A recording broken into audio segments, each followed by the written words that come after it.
Hello, hello, and welcome back to Mindfully Rich Podcast, your weekly look at life and finances with a twist where we talk about improving your overall relationship with money and building better financial habits. On each episode, I'll discuss real life situations and give y'all practical advice. The point of this podcast is to help you stay in your financial lane so you won't end up broke. I'm your creator and host, Richie. Now, let's jump into today's conversation. What's up, y'all? We back. And let me just go ahead and throw this out there. Have y'all peeped the consistency? Look at the consistency going on with the podcast. Every week, Monday on the dot. Okay, I just had to go ahead, throw that out there. But I always like to start off with gratitude. Thank y'all so much. The podcast is growing so much. Have y'all been peeping the podcast IG page? Let me tell you what, okay? Your girl is posting consistently. All right, got the Mindfully Rich prayers, also the affirmations, the videos that I've been posting. Okay, I'm on it now. All right, we started off small but mighty. All right, small but mighty, but we didn't grow. We almost at 1,000 followers over there on the podcast page. So y'all continue to listen, continue to share.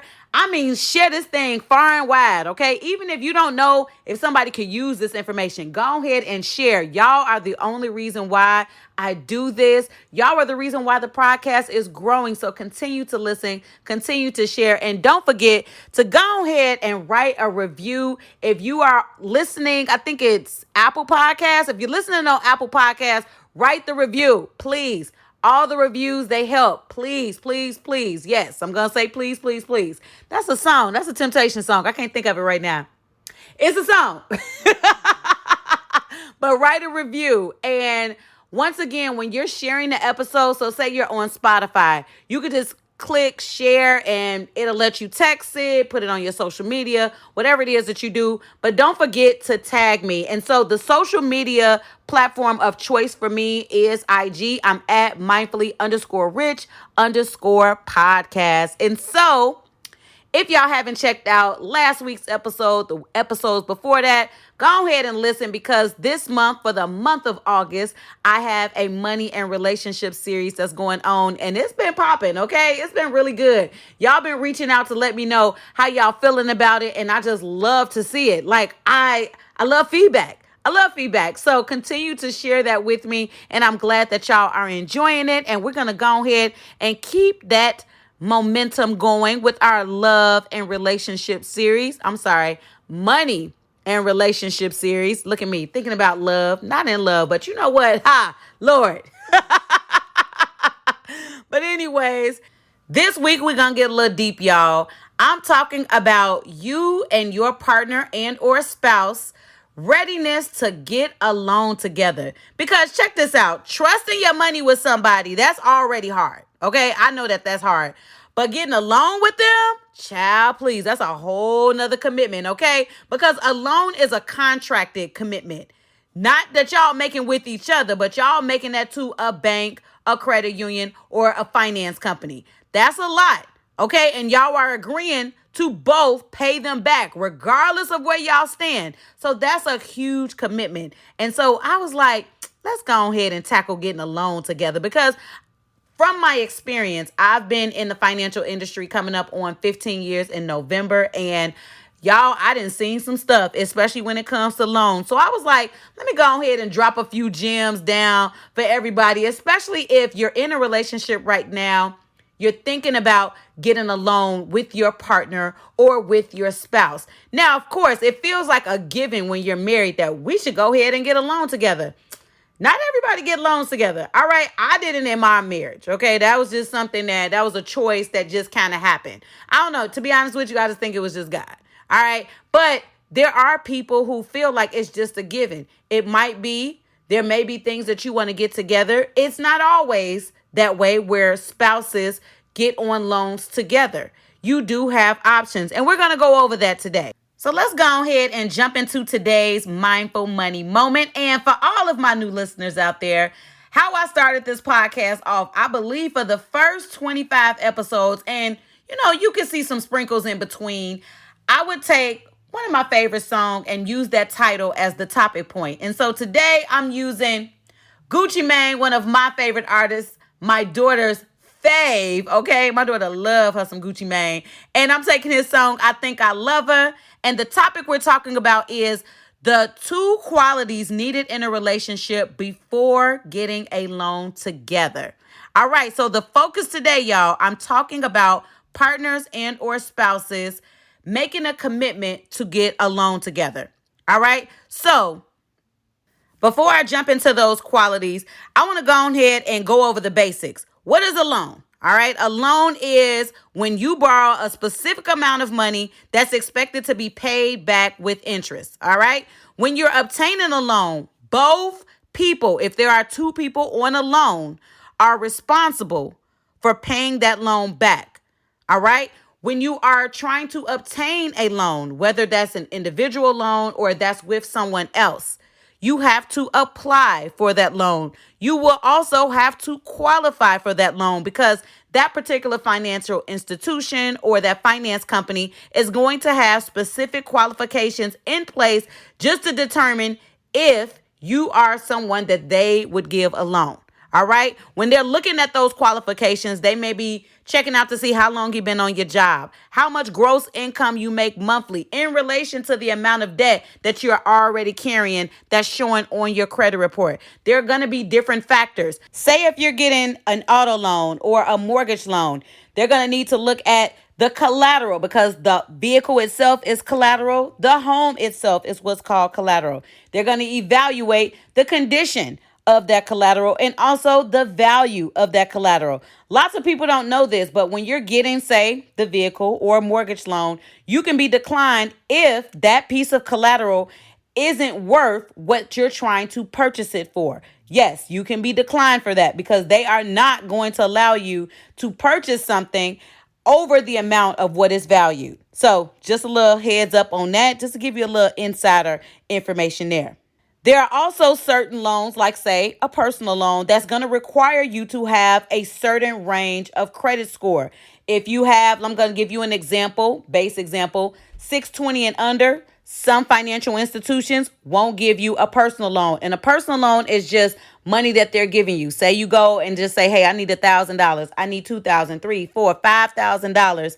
They won't give you that specific loan because there isn't any collateral attached to that. So you have to have a specific credit score range in order to qualify for that. So I just wanted to give y'all a few basic details when it comes to applying for a loan and what's required to get a loan, which are certain qualifications. And each financial institution is going to be different.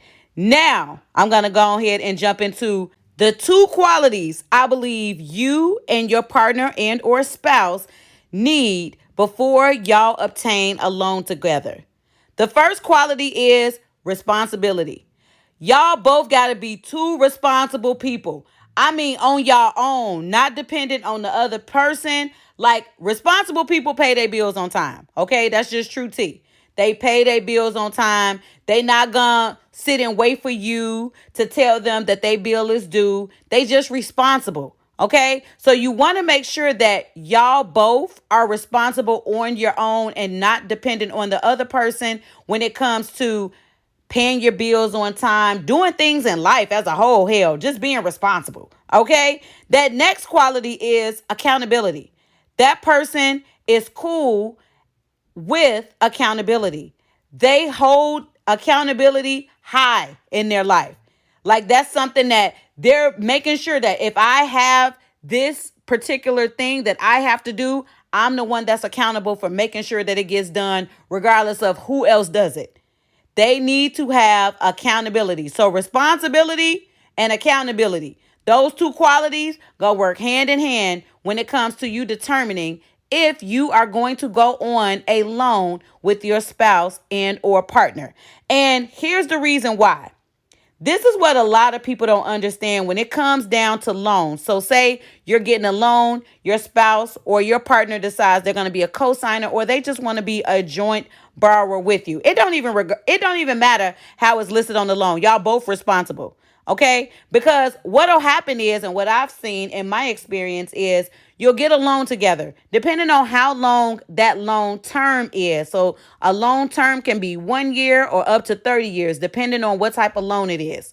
Okay. So say y'all fall out, you and your partner and or spouse, y'all fall out and you decide, I'm not paying their loan, because normally when two people get a loan together, they have held that this loan belongs to one of the people. I don't know why, but that's just how it go. Okay, especially when it comes to vehicles. This is their loan. That's how it begins to start being referenced. All right, and if y'all fall out and you decide, oh, I'm not paying this because this they loan. All right, that's not good accountability. Okay, that ain't good responsibility right there, because both of y'all will be on that loan. So regardless of y'all falling out, regardless of what y'all feelings is at that specific time, the loan is still going to come due each and every month, regardless of what y'all relationship is doing. Y'all got to be ready for that. Y'all got to be strong on that. All right. That's the reason why y'all got to have some good accountability. All right.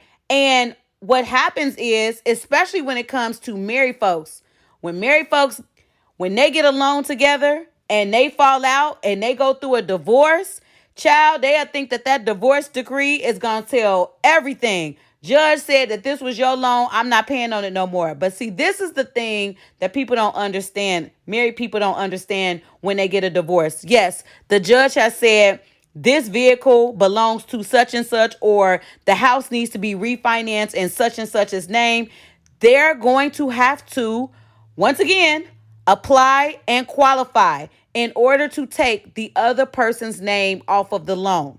All right. So regardless if that divorce decree says this belongs to them or this belongs to you and you need to refinance, you have to qualify. That's the reason why I went over what applying and qualifications look like, so you can understand that.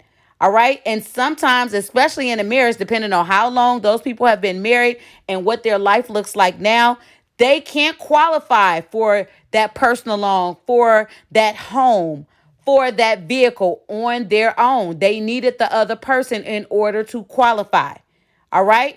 And so the other person will just say, hey, if they not paying, that's on them. But your credit is being affected too, because when two people are on a loan together, y'all credit is being affected the same way. And let me tell you what, a missed payment is not a blemish that you want on your credit report. It is the number one rule to maintaining a healthy credit report and score, is making sure that your bills are paid on time. Okay. So when you are going on a loan jointly with your partner, with your spouse, you got to make sure that that is something that y'all are not only willing to do right now, but in the future, that's going to be something that y'all still ready for, that y'all are still good with, because it's affecting you not only now, but into that future, especially depending on what the term is. If that term, y'all getting on a loan together, that term is 5 years. All right, for 5 years, we don't know what's going to happen. But we're going to have to be straight for these 5 years. If you going on a home together, baby, shoot, that 15, 30 years, all right. Y'all making sure y'all gonna hold it down together. Because if you don't, it's y'all still. Okay? That's y'all property.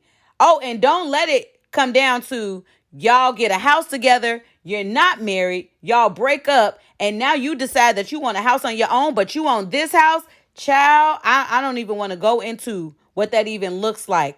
But just understand, if you are going to be financially sound enough to hold two homes, so I'm in California, so I'm just looking at, say, a couple who gets a $300,000 plus home and they break up and they're on a mortgage together, and that person trying to qualify by themselves after they break up, that's going to be a hard thing for some to do. Not saying everybody, because I know some people out there that can do it.